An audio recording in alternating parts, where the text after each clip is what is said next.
This model is a section through a long bone. All right, first of all, this layer on the outside that is blue is the periosteum. These little layers going around the circumference are called circumferential lamellae, and we can actually see that there are tiny little fibers actually fusing the periosteum into the circumferential lamellae. Those tiny little blue fibers are called perforating fibers.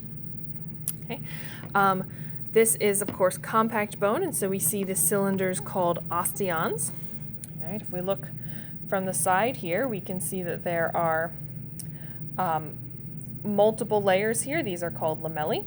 And we can see that within, or kind of wedged in between these lamellae, are little cavities called lacunae. If we look at this particular osteon, we can see tiny little holes. Again, those are lacunae.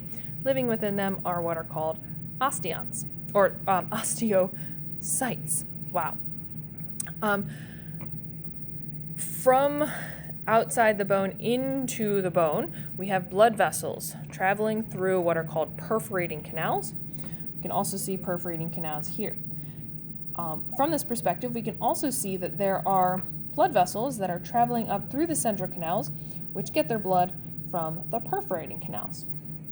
Right, all the way on the inside here, what we can see is the beginning of the spongy bone.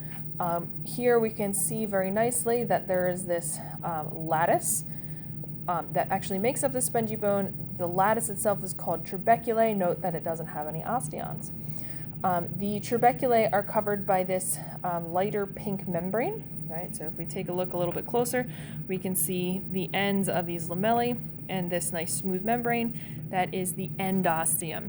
All right, and finally, this chunky little red tissue right here, this is the red bone marrow where all the formed elements of our blood are made.